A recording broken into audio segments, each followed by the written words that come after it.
All right. Yo. Coming to you live from Philly. It's the Paulie and Tony Fusco Show.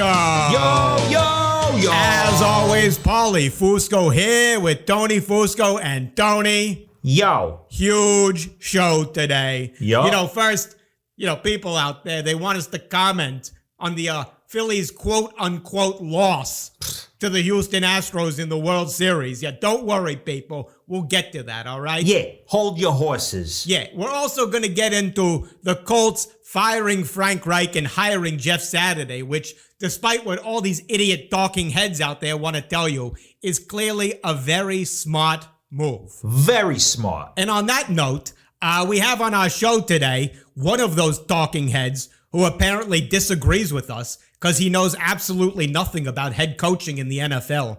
Former not good Jets and Browns head coach and now FS1 NFL analyst, Eric Mangini. Jets and Browns. Wow, what a sparkling resume. Yeah, exactly. Well, before we get into all that, people, our longtime listeners out there, all millions of you, you're probably sitting there wondering why the show is suddenly on a different podcast feed after we've been absolutely dominating Philly sports talk for 23 years and counting, as you well know. Well, we have a huge announcement, don't we, Tony?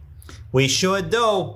Breaking news. We are here to announce, after several months of tense negotiations that we 100% won, we have arranged a partnership with iHeartRadio, Premier Network, and Fox Sports Radio to distribute this show right here. As they say in the business, if you can't beat them, join them. And that's why Fox Sports Radio and iHeart have given in to our many demands and partnered with us to gain access to our huge audience. Yeah, clearly they wanted to cash in on Philly sports right now because it's so hot. And obviously, we are the trusted and authenticated voices of Philly sports for 23 years and counting, almost 24. Yeah, we are 100% originals. Don't listen to those other phonies out there. Yeah, exactly. Anyway, now that we have an even more massive reach, companies have been lighting up our phones 24/7, begging us to do ad reads on this show, basically throwing money at us.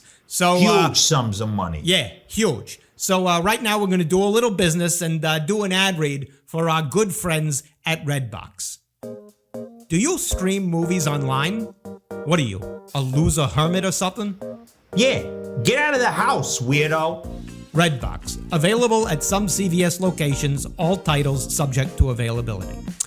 Okay, well, now that we got that business out of the way, Tony, it's time to get into our top segment here. On other shows, the hosts, they don't know anything about sports, so they're constantly telling you what they got wrong. Not us. We are always 100% on the money. So that's why right now we're going to do one of our most popular segments where Paulie and Tony were right. Where Paulie and Tony were right. All right, first out the gate, here we go. A few idiots out there this week, Tony, they're coming up to us and saying that we're somehow wrong because last week we said that the Phillies were a lock to win the World Series. Well, now they're saying, the Phillies lost, quote unquote, to the Astros. Hold on, people. You do realize we're talking about the Houston Astros here, known cheaters. Exactly. People, this series isn't close to over yet. We're only in the opening stages here. Next part comes the lawsuit, right? Then the trial. We have to carefully review all the film, all the dugout footage, and then litigate the entire series in a court of law. It's the only fair thing to do, right, Tony? Absolutely. As I recall, in the rules of baseball, it clearly says in statute 16.4.5.7 FB that if a team is suspected to be cheating, that is enough to delay certifying the results of the series until a proper investigation is completed. So until then, trust us, the Phillies will win the series in a court of law around the year 2027. Great insight, Tony. So valuable. And there you go, people. That's what we call research. So until then, you can quit your whining. Where Paulie and Tony were right. As we mentioned up top, earlier this week, the Colts fired head coach Frank Reich, who, like most people, was good in Philly, but sucked everywhere else. But now the Colts, they rushed to hire a new coach. And this somehow took a lot of people by surprise, but not us. I mean, The moment we heard that the Colts were looking for a new coach, Tony and I, we turned to each other simultaneously and said, Jeff Saturday. There we go. And, now people, they're saying this is not a good hire because Jeff Saturday has zero professional coaching experience. But that doesn't matter one bit, right, Tony? Of course not. Think about it. When NFL teams draft players out of college, do they have professional experience? No. If you wanted all your players to have professional experience, then you wouldn't ever be able to have any players. Great point, Tony. And even Jim Irsay, the owner of the Colts, he agrees with us too. He said this, 100%. quote, about Jeff Saturday. This is what he said. I am glad he doesn't have any NFL experience. I'm glad he hasn't learned the fear that's in this league. And Irsay has a real good point here, doesn't he, Tony? Yeah.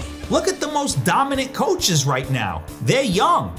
Nick Sirianni, Sean McVay, Mark McDaniel. The old coaches like Bill Belichick and Lovie Smith, they're losing. Why?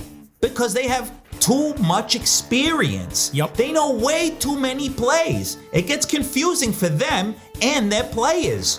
What you want is a coach who doesn't know that many plays. Terrific analysis there, Tony. In the NFL, you have to think fast. That clock is ticking. And if you're thinking back to all the many Super Bowls you've been in and all the plays you ran and called, you're going to be there all day. Clock's going to tick to zero. But if you know just 3 or 4 plays, well, then you can make those decisions much quicker. Yeah. Too many coaches overthink. Wouldn't it be better to have a coach who underthinks? So well said, Tony. Where Paulie and Tony were right. Finally, on the subject of Bill Belichick, we've said for years that he's a degenerate cheater.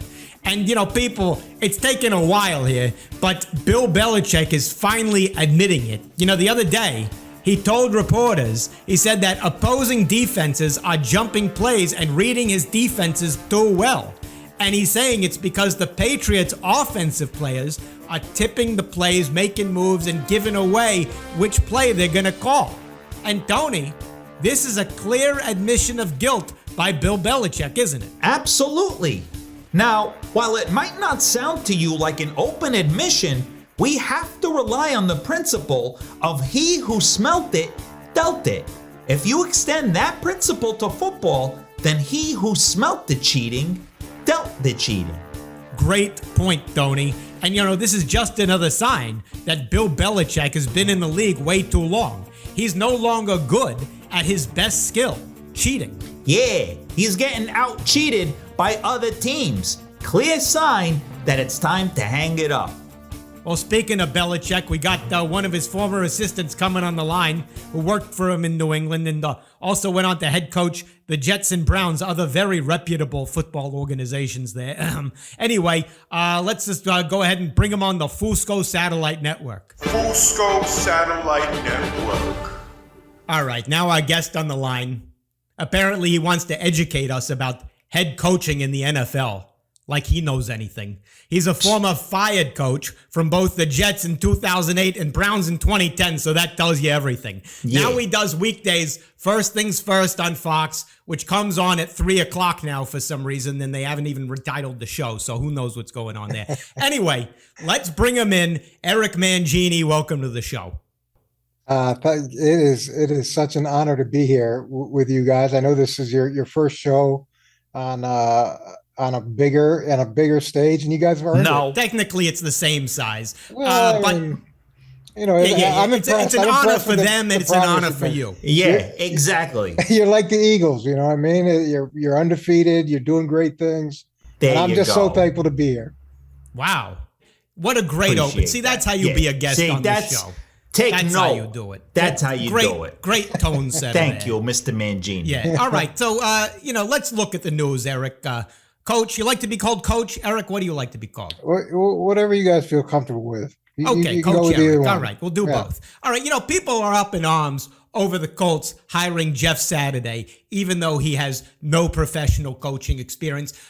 But don't you think that coaching experience is overrated? Yeah, I mean, absolutely. I totally think that way. And I think that way about a lot of professions.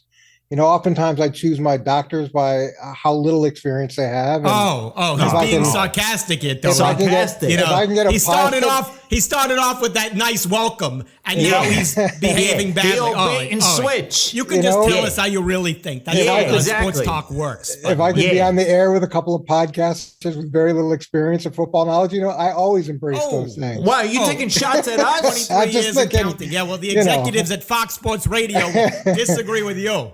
I think it's a good decision. It's a good decision. Okay. Yeah. The gloves are off. Yeah. All right. But hold on. I can tell you're being sarcastic, but teams draft players out of college all the time that have no professional experience. Yeah. So why can't we get coaches without professional experience? Isn't that the same? Yeah. Why the double standard? Tit for tat. Well, typically those guys have played college football, so they have that basis. And look, with Jeff, he played for a long time, and there's been some other examples of guys going from the broadcast booth to coaching. I would think that either one of you two guys, if Howie Roseman ever leaves, could probably take over the Eagles, with your wealth of experience. Tony, this guy thinks he's at the Laugh Factory. I'm dead serious. You guys are at the Laugh Factory right He's now. on Sunset Boulevard over there. No, but guess what? We could do the job. But he's got to be a comic because head coaching didn't work out for him. Exactly. He's opening up for Carrot Top. Exactly. I think I'm going to go into podcasting for iHeartRadio. That's my next. Now on the line with Gallagher. Eric Mangini. Exactly. Hey, don't forget to tip your waitress. Oh, there you go. All right, but hold on. No, seriously, please, let's get serious. Don't you think there is something? Jim Irsay said that it's bad for coaches to have too much experience. They become scared in this league after a few years. And frankly, we looked at your history. Doesn't that seem to apply to you? Like, when you were coaching the Browns that season, it was terrible. Was that because you were scared of making all the same mistakes that you made with the Jets? Yeah, you do get scared in situations like that. I remember when we were beating the Eagles in the Super Bowl, there were moments where we were scared. What? Oh, you're going back to your time with the Patriots. Well, I'm just saying. No. We're speaking specifically about this part. We're talking about the Browns. You had a Super Bowl quarterback, Jake Delhomme, and then you didn't do anything with him because you were scared, Coach. You can tell us it's okay. I think it's one of those situations where you can get into a little bit of groupthink because you've been in the industry for a long time, and that there's some value with bringing new ideas in, fresh perspectives in, and I think it's a lot like broadcasting. Sometimes people who have no ability to comment on the quality of coaching here teams. He goes again. He's going off of that tangent. Can come out and make a good point every now and then. How much do you pay your comedy writers? Because it's clearly not enough. It's clearly not enough. Exactly. I wish I was trying to be funny. Before we wrap your set here, we'll give you another chance to get things right. You did as you wanted to shoehorn into the conversation. You were on the Patriots when they won those Super Bowls, which you apparently want to take credit for, even though you deserve about 0.02% of it. Yeah. But, Bill Belichick admitted that defenses are picking up on his plays because the players are tipping them. But Tony, tell him your perspective. Your very smart perspective. Listen to this, Coach Eric. If we follow the principle of he who smelt it, dealt it, then we have to surmise that he who smelt the cheating dealt the cheating. Isn't this an admission of guilt from Bill Belichick? Yeah, again, another great point by you guys, and insightful too. I don't think that's necessarily the case. He's talking about his team and something they're doing, and the idea that maybe they're being too predictable, and I don't think he's addressing it from a cheating perspective. I think he's addressing it from we need to do a better job on the subject of too predictable. You sticking up for your buddy there, Belichick, is very predictable. Are you want him to hire you back? There's nothing. I'm not sticking up for anybody. I'm trying to give you some insight into what I think he's trying to share there. All right. Okay. You know what? Let me give you some insight into you. This is the worst interview we've ever done on the show. Yeah. And I smelled how bad you were, and now I'm going to deal you off the show. You're off the show. It's good to be on such a terrible show. You're off the show. So go to the house in Cleveland and start over. I'm in every Friday night. Is he off the line? Jay, hang up the phone. You know, that's what they call in the business a terrible booking. Should have never been on the show. Horrible. Yeah, absolutely. Terrible way for Fox Sports Radio to start off their partnership with us. But, we're going to need to talk to somebody about getting better guests. It was a great show otherwise by us. Yep. So let's go out on a positive note there. And, of course, thank our good friends who paid huge numbers for that ad read, our friends at Redbox. Yeah. So, Wait, no. If it isn't someone who isn't our friend, Ugh. producer Jay. What? Corrections. What? Look, number one, you said there's a baseball statute that says the MLB can't certify the World Series if the Astros are suspected of cheating. Yeah. Yeah. No. Trust me, no rule like that has ever existed. Oh, yeah? Well, I wish you never existed. Yeah.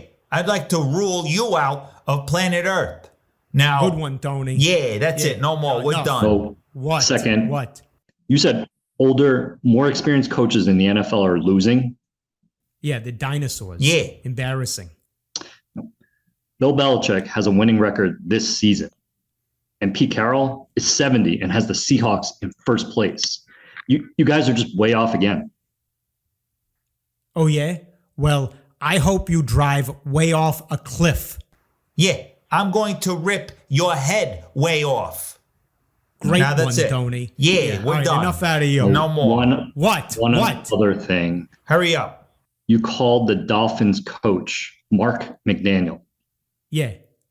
No, his name is Mike McDaniel, not Mark. Oh, yeah? Well, mark my words. I'm going to beat you. Yeah. I'm going to leave a huge mark on your forehead when we're done. Now, yeah. Terrific, Tony. We Yeah, got look at him. Look, he's sad. Scared. He's as scared as Look, he's like coaches Mangini. with He's experience. scared. Yeah, he's like an NFL head coach who's Yep. been in the league too long. Scared. Got him. All right. Well, look, here's a positive note to go out on, Tony. Just booked for our next show. Looks like Fox Sports Radio got the memo. Booked on the show next week, Super Bowl hero, Eagles legend, Nick Foles will be joining us. We look forward to that. Until then, remember, subscribe. We got all our huge social platforms. Subscribe on them all. TikTok, Instagram, we're huge everywhere. And Tony, great job as always. Same to you, Paulie. Another flawless show. There you go. We'll see you people next week. See ya.